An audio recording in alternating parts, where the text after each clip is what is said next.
yo creo que la imagen, y así lo digo en el libro, que más se me parece es el Titanic, ¿no? Es decir, los que iban en primera pues se salvaron y los que iban en tercera clase pues se les condenó.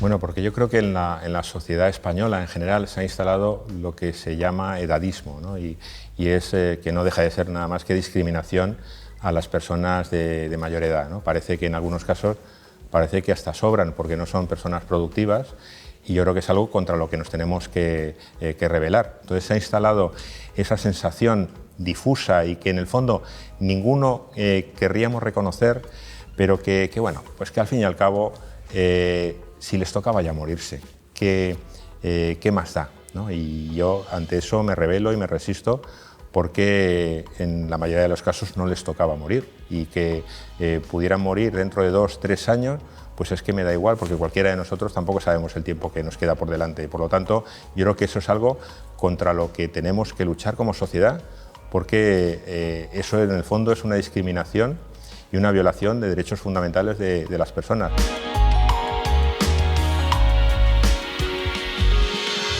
Yo siempre digo que en el caso del PP lo repudio, pero hasta lo puedo llegar a entender humanamente. Ellos lo que han intentado siempre es que no se hable de este tema, de taparlo como sea, y bueno, pues eso entra en la línea de su manera de actuar.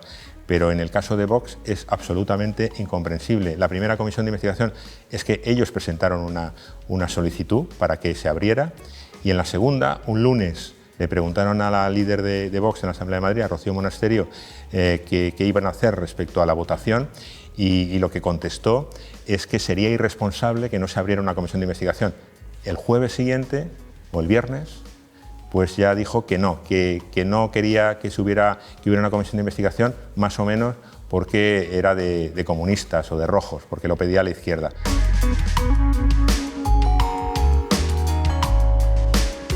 Bueno, pues yo hubiera hecho muchas preguntas. Una, yo creo que esencial, es por qué hicieron ese protocolo. Porque lo único que sabemos es que hubo un director general de Sanidad, el director general de Coordinación Sociosanitaria, que lo firmó. Él, en comisión de investigación, dijo que había informado a sus superiores directos. ¿Estaban informados? ¿Estaba informada la viceconsejera de Sanidad, el consejero de Sanidad? ¿Estaba informada la presidenta? ¿Conocía el contenido de esos protocolos? Porque lo han negado absolutamente. Y también les preguntaría por una reunión secreta que se produjo el día 11 de marzo, que conocimos muchos meses después, porque uno de los asistentes, un exalto cargo de los gobiernos de Esperanza Aguirre, Antonio Burgueño, lo dijo en una entrevista al País. Entonces, ¿de qué se habló en esa reunión? Se trató de los protocolos, se trató de la medicalización, pues son preguntas que me gustaría hacer y muchas otras. Yo creo que en eso tenemos que ser serios y no se puede tomar a los ciudadanos por tontos.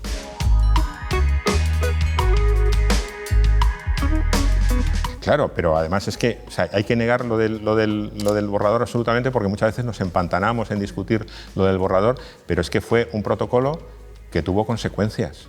No dejaba de ser un papel. Yo pensaba, esto es imposible que se llegue a aplicar, son unas barbaridades. Luego ya me fui dando cuenta que bueno, pues que eso era de aplicación, que se aplicó y que tuvo consecuencias directas.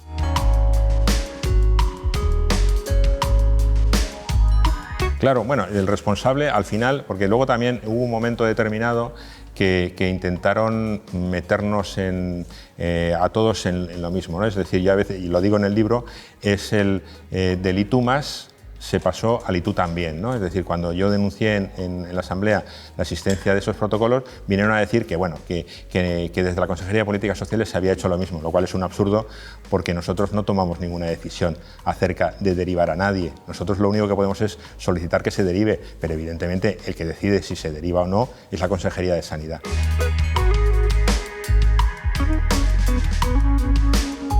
Bueno, pues yo el detalle del resto de comunidades autónomas tampoco lo conozco.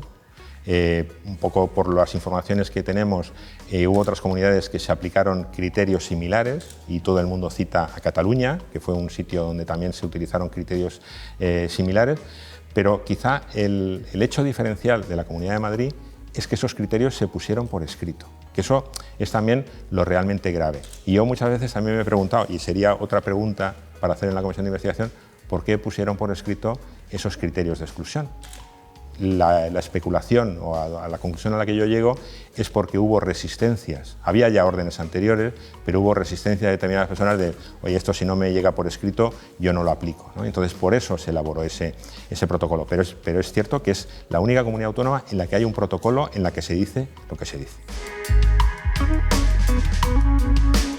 Bueno, pues es el autor y bueno, pues el responsable que la propia presidencia de la Comunidad de Madrid señaló como responsable. De hecho, se le cesó el 13 de mayo y el propio diario El Mundo señaló una noticia bueno, pues con un titular bastante terrible en la que le señalaba como el responsable de que no se hubiera derivado a los mayores a las residencias, ¿no? a los hospitales. Y bueno, pues ese es el papel que fue el que lo firmó. Que recibió órdenes o no recibió órdenes de alguien o actuó por su cuenta, bueno, pues es algo que deberíamos saber en una comisión de investigación o directamente en un juzgado. Es que no se ha preguntado a ningún responsable político qué es lo que perseguían con este protocolo, que eso me parece realmente también sorprendente.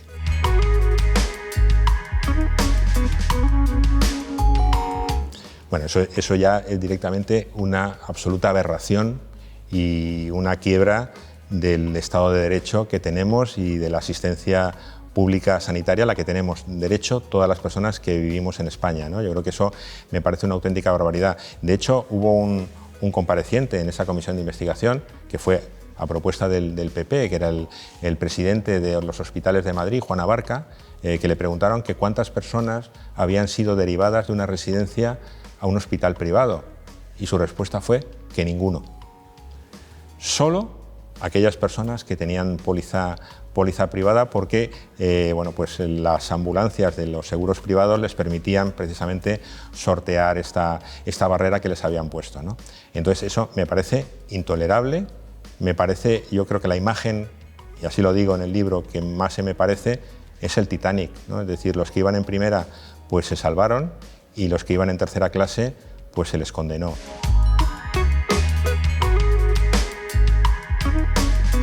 Claro, hay muchos testimonios de personas que insistió la médica de la residencia, el director o la directora, por parte del hospital, pues a lo mejor en un momento determinado pues decían, venga, pues que se derive, o en algún otro caso había recomendaciones por parte de los directores de las residencias, era de decir a los hijos, es decir, oye, ven a sacar a tu padre o a tu madre, llévalo a urgencias, porque así vas a superar esa barrera que es que las ambulancias, en cuanto oían que les llamaban de una residencia, directamente no iban, ¿no? Entonces, si iban por vía urgencias y por vía particular, pues esas personas sí podían ser atendidas en un hospital, ¿no?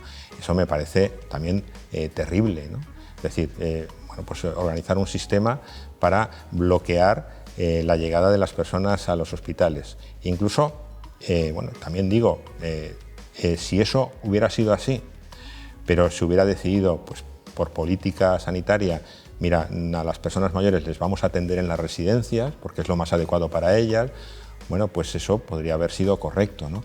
Pero lo cierto es que nunca se medicalizaron las residencias, lo único que se hizo fue una operación que se denominó Bicho, que con la hija de un antiguo alto cargo del gobierno de Esperanza Aguirre, bueno, pues que en el que bueno, pues una persona que estaba confinada en Castilla-La Mancha, que era autónoma, que no tenía trabajadores, se le encarga medicalizar las residencias de la Comunidad de Madrid, ¿no?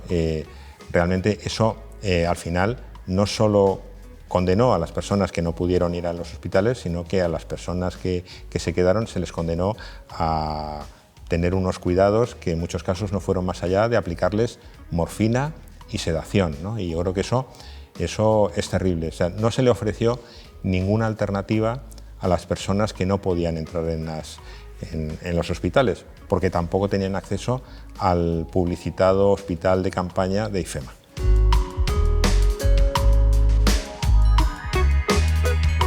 Bueno, y en muchos casos ni siquiera en eso se llevaban equipos, porque bueno, las residencias no son lugares que están equipados con respiradores ni con medicamentos habituales para ayudar a morir dignamente a la gente, ¿no? Yo creo que eso, bueno, pues eso es una realidad. Entonces, bueno, pues fue una operación pues muy extraña, muy lamentable. Y yo siempre pongo el ejemplo, y así se lo advertí al consejero de Sanidad, acerca de lo que se estaba haciendo en otras comunidades autónomas, y además de distinto signo. En Andalucía, gobernada por el PP y Ciudadanos, como en Madrid, como en la Comunidad Valenciana, gobernada por el PSOE, con Compromís y con Podemos.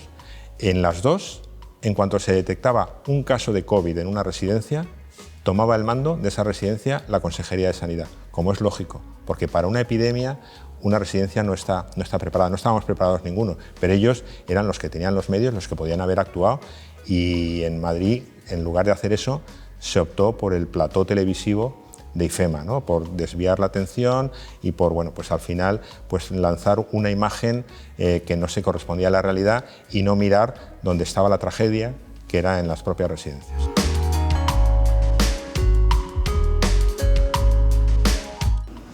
Bueno, pues la campaña de desprestigio en general, porque me parece que, yo lo digo, que en política incluso es como, prácticamente en ese sentido es como la guerra, prácticamente se puede admitir todo, ¿no? Yo creo que si estás en política pues te puedes encontrar con cualquier tipo de cuestión, pero que en una situación tan dramática como esa alguien utilice, o sea, intente aprovecharlo para su propio beneficio, me parece, bueno, pues una auténtica aberración, ¿no? Yo creo que en una guerra lo único que hay que hacer es apretar los dientes e ir todos a luchar contra el enemigo.